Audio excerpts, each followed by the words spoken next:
Kembali di Corporate Action, pemirsa, MDI Ventures sangat ekspansif dalam investasi di startup. Kita akan membahas strategi bisnis dan optimisme MDI Ventures bersama VP of Investment MDI Ventures, Aldi Adrian Hartanto. Selamat pagi, Mas Aldi, apa kabar? Alhamdulillah baik semua.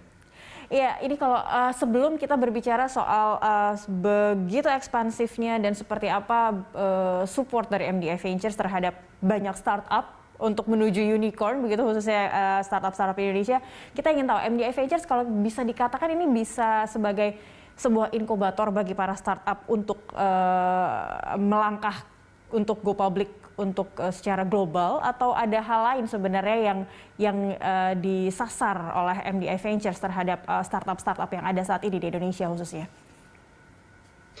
Jadi kalau kita sekarang positioningnya itu memang ingin menjadi one stop solutions buat startups ya. Jadi memang kan startup ada banyak life cycle nih. Ada yang masih tahap ide, ada yang masih tahap pengembangan, ada yang masih ada yang tahap akselerasi, maupun ada yang tahap untuk persiapan IPO seperti tadi yang di-mention ya. Jadi kita sekarang memang punya, seperti mention, kita punya banyak vehicle yang membantu kita untuk bisa memberikan support ke founders dan juga startup di berbagai fase. Jadi kita support melalui Indigo misalnya lewat inkubasi. Nanti kalau misalnya mereka sudah selesai diinkubasi dan diakselerasi, kita bakal kasih pendanaan lewat Arise untuk pendanaan awal agar mereka bisa benar-benar mulai produknya. Untuk nanti pendanaan lanjutannya kita ada namanya Centauri yang kerjasama dengan KB Investment.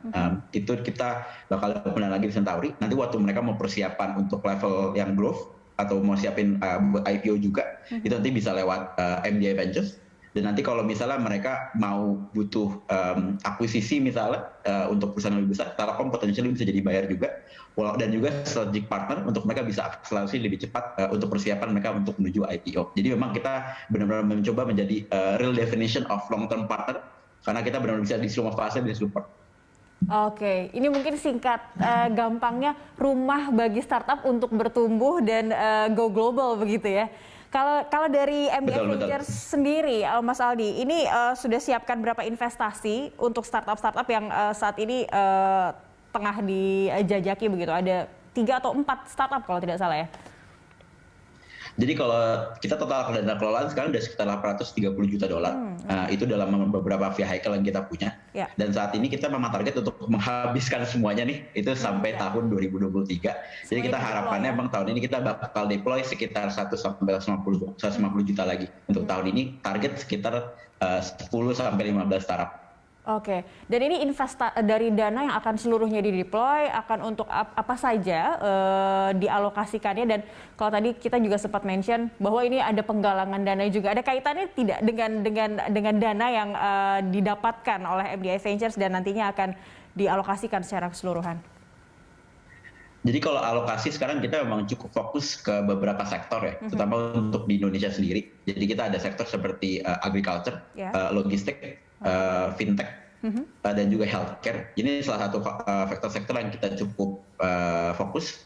Walaupun kita ada beberapa sektor lagi yang juga kita cukup familiar dan juga cukup opportunistic seperti e-commerce enabler, education, dan juga consumer ya. Cuma memang kita dari beberapa sektor ini kita tadi membagi sesuai dengan stages-stagesnya. Dan so far sih memang pendanaan tersebut fokusnya untuk di working capital ataupun untuk capex, untuk mereka bisa tumbuh lebih cepat lagi. Harapannya nanti bisa menumbuhkan unicorn-unicorn baru setelah yang kita sudah punya sekarang.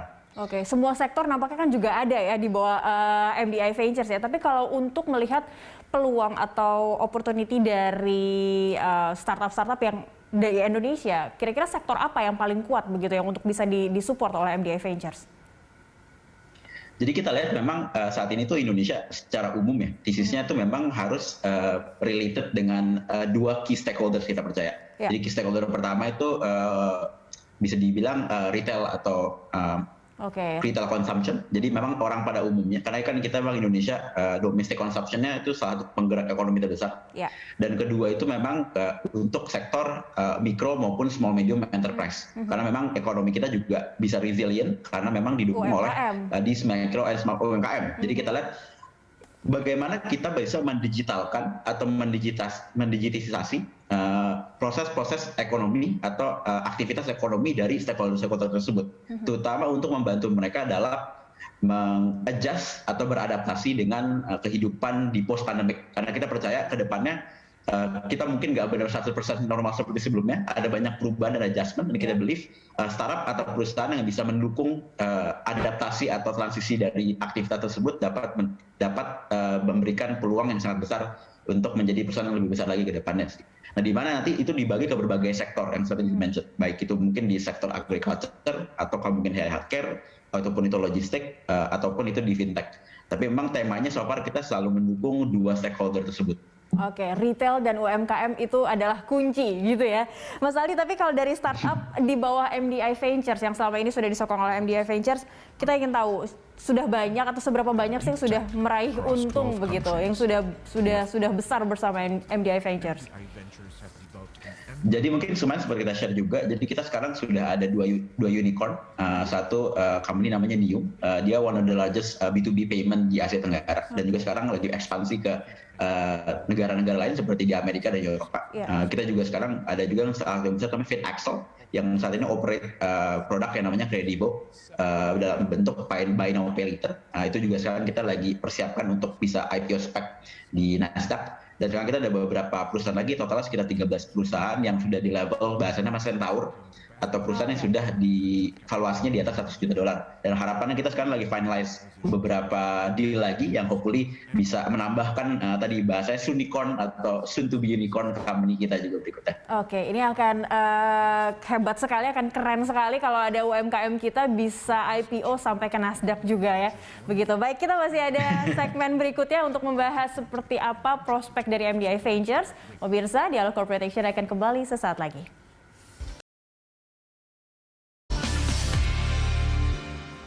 Ya, pemirsa, MDI Ventures berfokus pada 3 bagian utama bisnisnya. Rekan saya Rolando Sambuaga akan menyampaikan berbagai informasinya untuk Anda. Ando, silakan.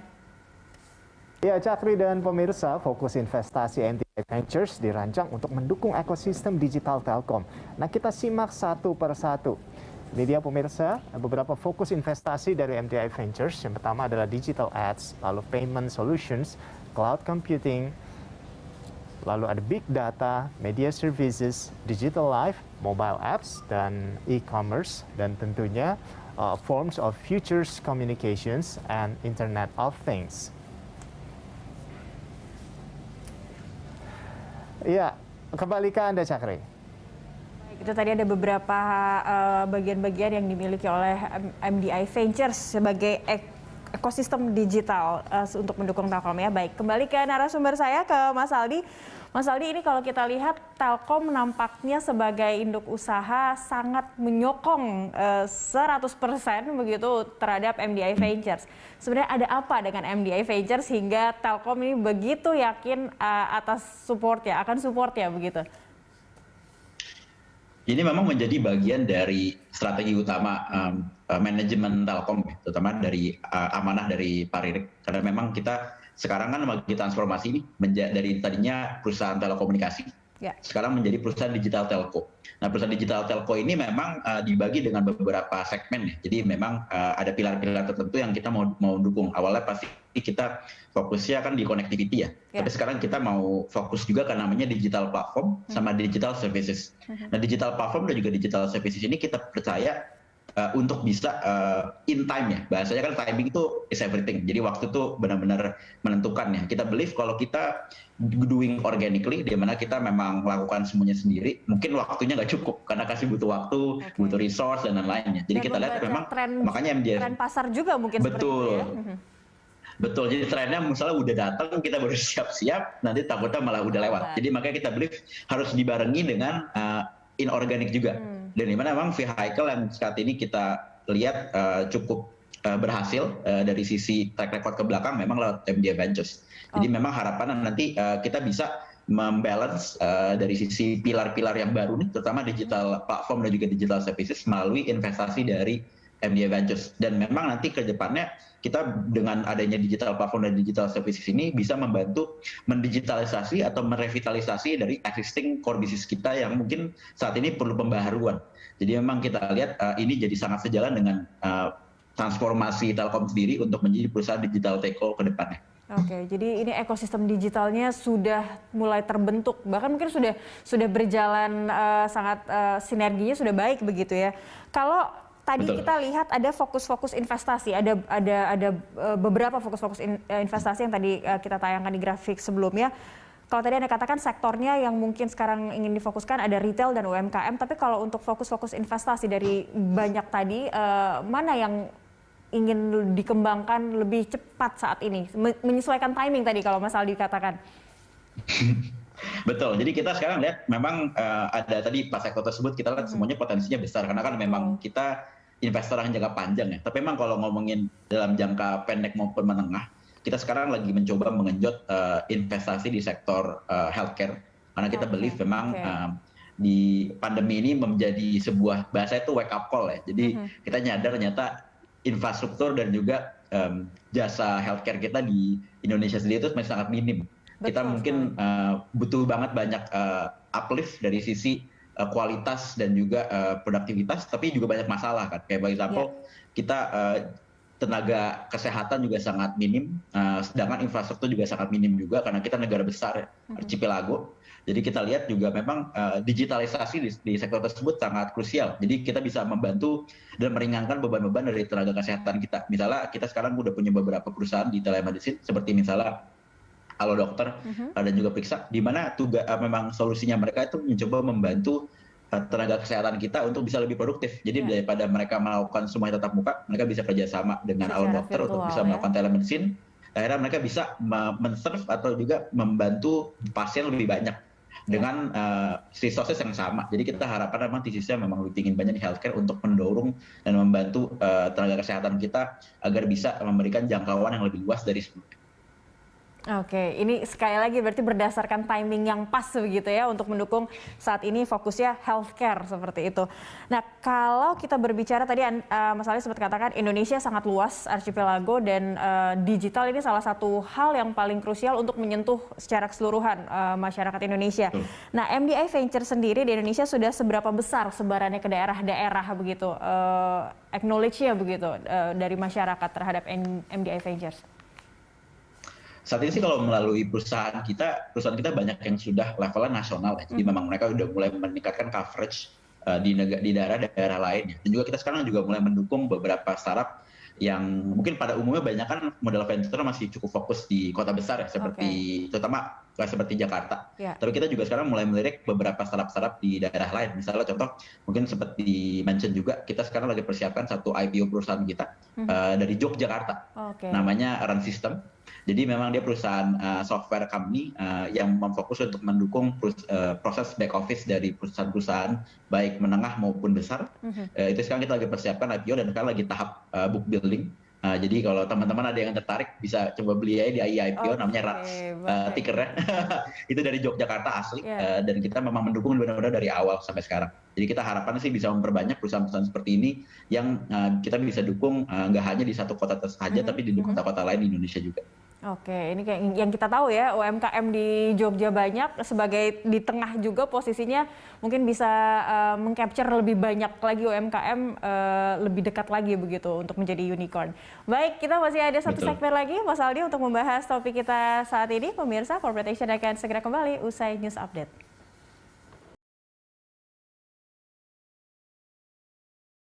Portofolio, berikut sejumlah portofolio dari MDI Ventures.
Ya, kembali lagi di dialog kita masih bersama VP of Investment MDI Ventures Aldi Adrian Hartanto. Mas Aldi, kalau tadi kita sama-sama lihat portofolio dari MDI Ventures, tadi saya sempat menghitung mungkin kalau dari sekian banyak 5 ada nampaknya di smartphone saya ini sudah saya download. Ini artinya memang startup yang didukung oleh MDI Ventures ini memang menjadi backbone dari perekonomian kita juga begitu. Nah, kalau dari begitu banyak portofolio MDI Ventures yang akan IPO, dari tadi yang banyak kita lihat itu apa saja untuk tahun ini yang dipersiapkan untuk IPO? Saat ini yang kita sedang akselerasi itu ada 2 memang. Itu satu memang dari yang bakal ke spek yang kemarin di-mention teman itu Finaxel, yang sekarang produknya namanya Kredivo. Itu kita lagi finalize the spec di transaction-nya untuk mereka bisa technically IPO di Nasdaq. Satu lagi memang itu dari yang kita sekarang lagi book building tadi seperti mention namanya Run System. Itu memang tadi perusahaan dari Jogja, itu perusahaan software as a service untuk back office. Itu kita lagi proses book building, harapannya kira-kira awal bulan September sudah dapat officially melantai di Bursa Indonesia. Ini perusahaan pertama kita yang bisa melantai di Bursa Efek Indonesia. Memang juga ada beberapa RPO lagi, sekitar 2 lagi yang kita lagi persiapkan. Satu memang di perusahaan di luar, itu perusahaan yang terkait tentang logistik dan juga e-commerce.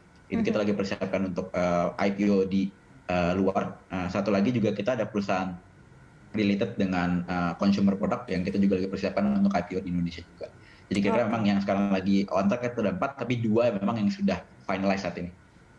2 yang akan segera melantai begitu ya di bursa ya. Betul. Kalau dari bidikan dana IPO, ini membidik dana berapa dan mungkin gambaran singkat untuk alokasinya dari dana nanti yang diraih ini untuk apa saja begitu?